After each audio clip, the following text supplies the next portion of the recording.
être en télétravail ou faire valoir le fait que tu veuilles être en télétravail lorsqu'il va être embauché, prendre les commandes, entre guillemets, lui laisser la confiance. Ces gens-là qui te disent que le télétravail c'est quelque chose d'acquis, que le télétravail ça peut être quelque chose d'acquis facilement, etc.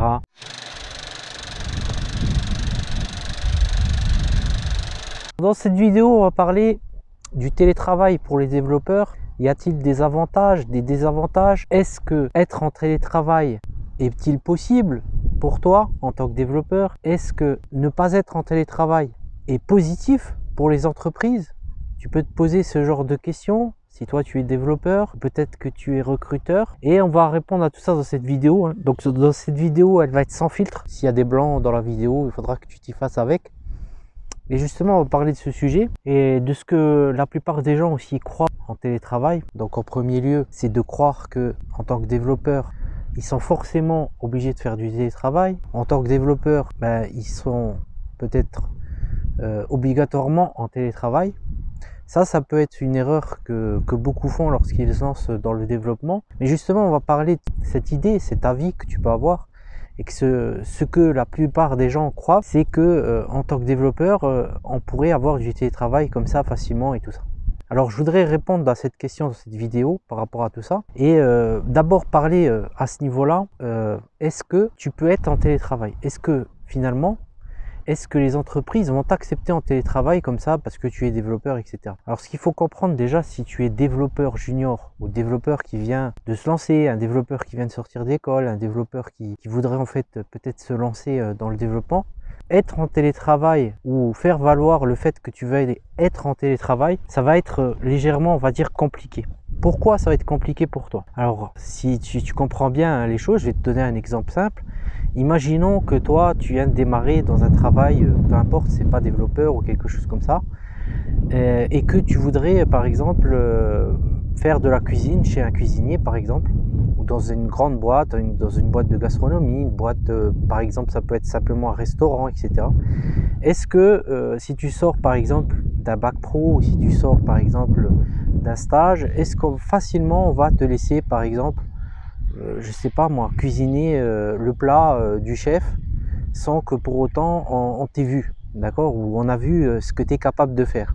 Le fait de demander le télétravail toi directement, pourquoi ça poserait problème? Pour un point, c'est-à-dire, est-ce que déjà l'entreprise va te faire confiance à toi en tant que développeur pour pouvoir laisser le projet à distance et te donner toutes les commandes, on va dire, pour faire des push et des pulls, etc. depuis là-bas, sans pour autant que tu sois, on va dire, productif dans la recette.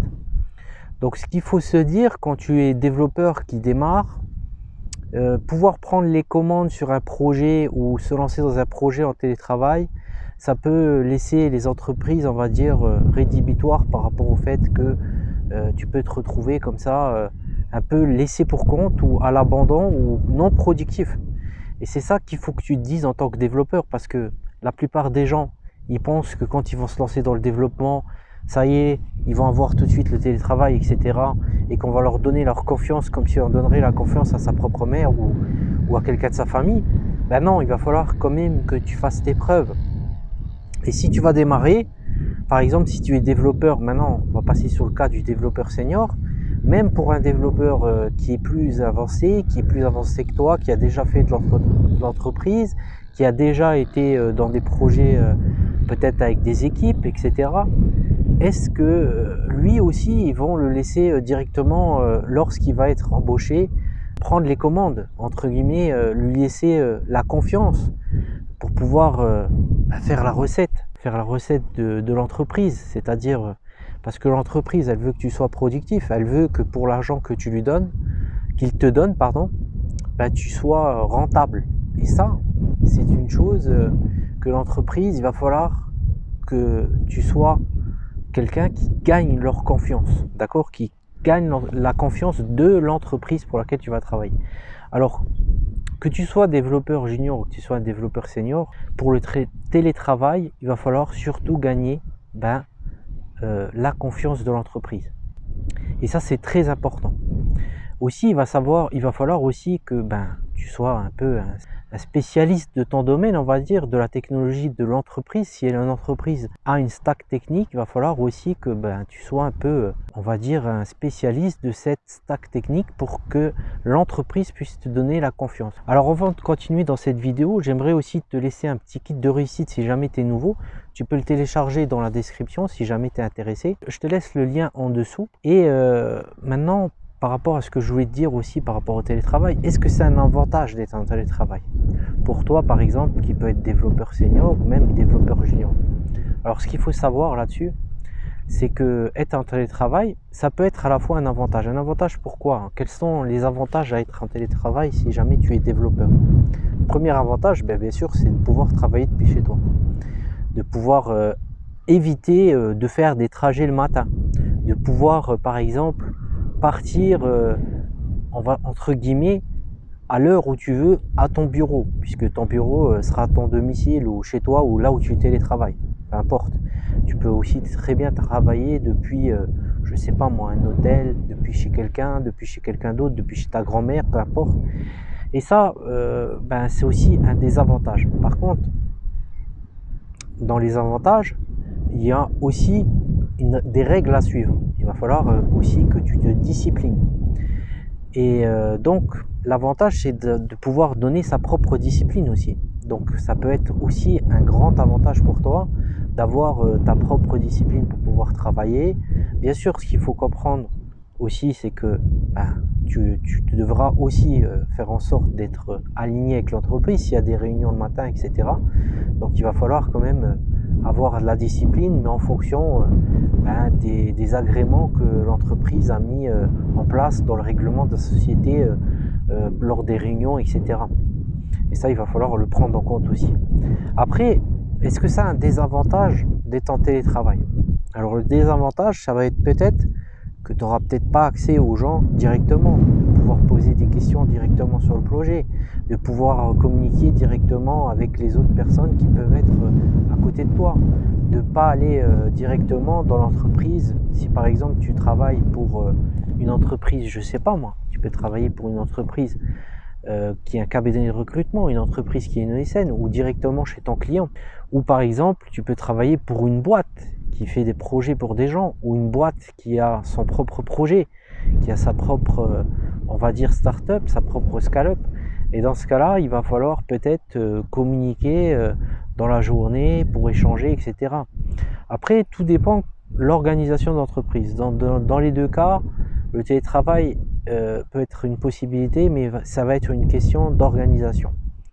Et l'organisation, ça, c'est pas tout le monde qui l'a dès le départ. Alors, comment faire pour avoir cette organisation? Comment faire pour être organisé lorsque tu peux être en télétravail?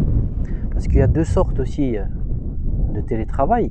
Il y a le télétravail total et le télétravail en hybride. C'est quoi le télétravail en hybride? C'est-à-dire que tu vas être parfois dans les entreprises et parfois tu ne vas pas être dans les entreprises. Et ça, c'est un point à ne pas négliger. Alors je ne sais pas si tu m'entends quand je me mets dans cette position-là, parce que avec le vent qu'il y a ici, alors je t'ai ramené un peu ici, tu vois, pour voir un peu le côté naturel ici des choses, pour pouvoir te partager avec toi tout ça. C'est plutôt pas mal, hein. Tu peux voir ici, je te montre. Hein, plutôt une belle visibilité ici. Et donc, pour en revenir à ce que je disais, donc n'écoute pas ceux qui te disent que le télétravail comme ça il est abouti ou c'est quelque chose d'acquis en tant que développeur, parce que ça c'est un mensonge que beaucoup de gens essayent de te donner, alors qu'en fait ce n'est pas vrai, c'est un mensonge et c'est faux, parce que ça dépend de l'entreprise dans laquelle que tu vas être, ça dépend de l'entreprise, est-ce qu'elle va t'accorder ça, et toi est-ce que tu vas donner confiance à l'entreprise pour t'accorder ça. Alors si tu vas écouter ces gens-là qui te disent que le télétravail c'est quelque chose d'acquis, que le télétravail ça peut être quelque chose d'acquis facilement, etc. Et que tu vas pouvoir être en télétravail directement en tant que développeur, que tu vas par exemple obtenir tout ce que tu veux.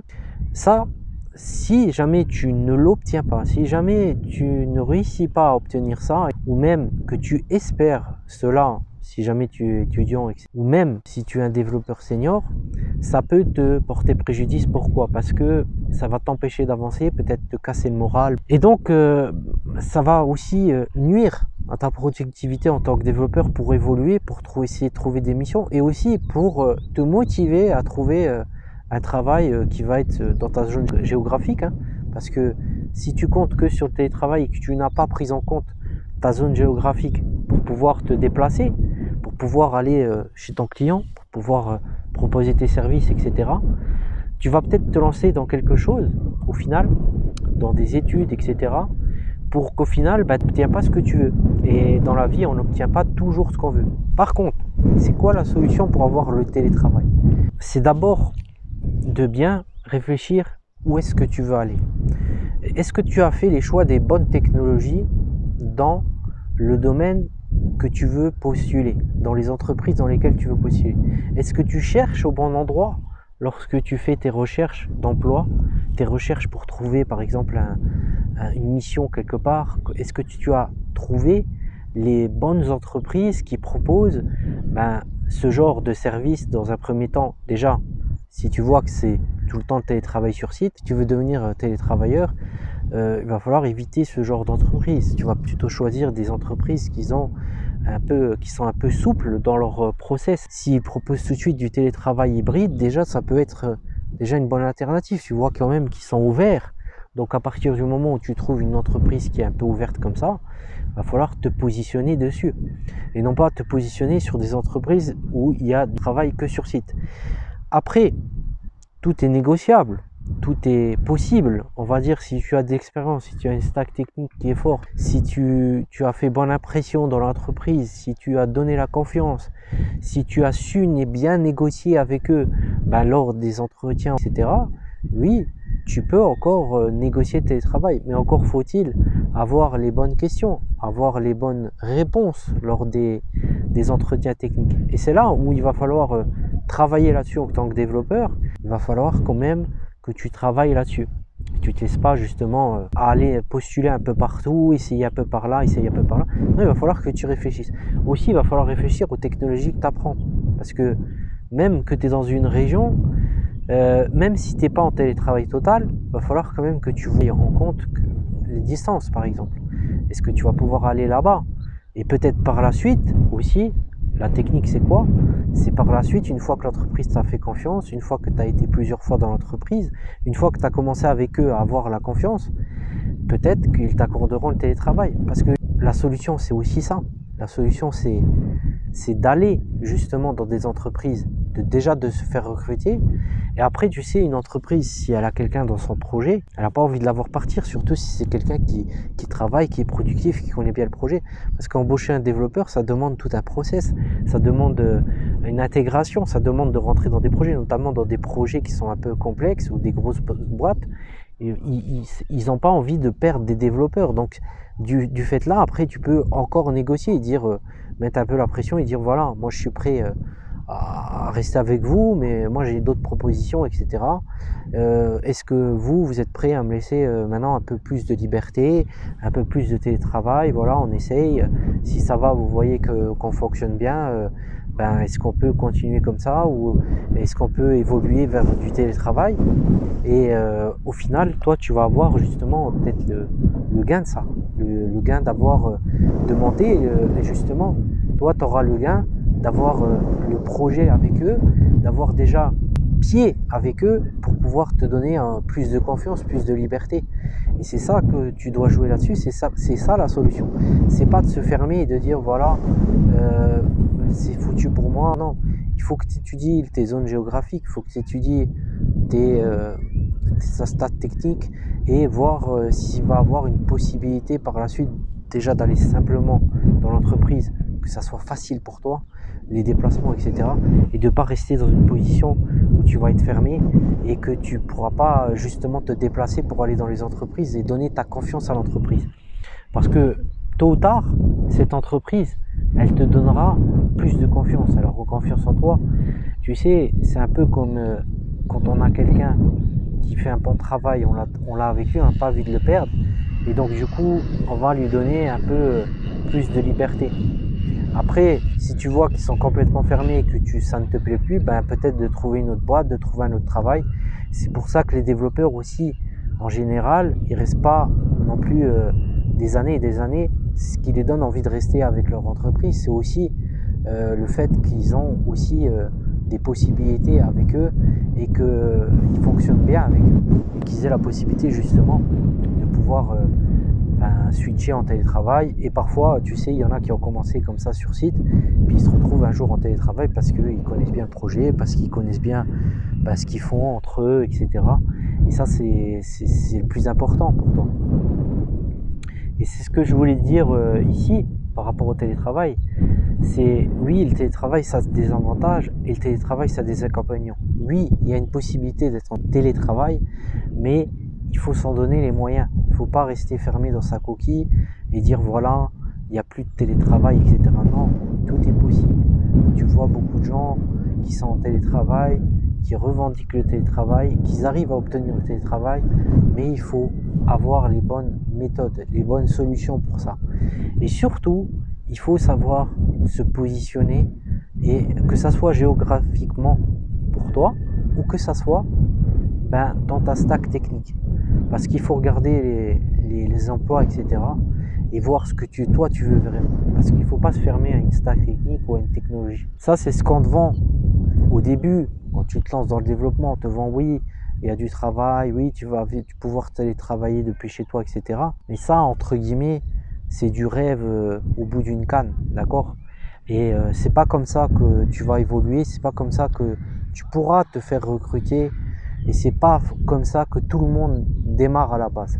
C'est ce que je voulais te partager dans cette vidéo, parce qu'on voit beaucoup de gens qui disent voilà, que tout est facile pour les gens, que tout démarre facilement pour les gens, et il faut pas justement être dans ce contexte-là et rester fermé dans cette optique-là, tu vois ce que je veux dire. Donc voilà ce que je voulais dire dans cette vidéo. Donc n'hésite pas à voir le lien dans la description pour télécharger le kit de réussite. N'hésite pas aussi à t'abonner à la chaîne, à liker cette vidéo. Et puis je te dis à la prochaine fois dans la prochaine vidéo.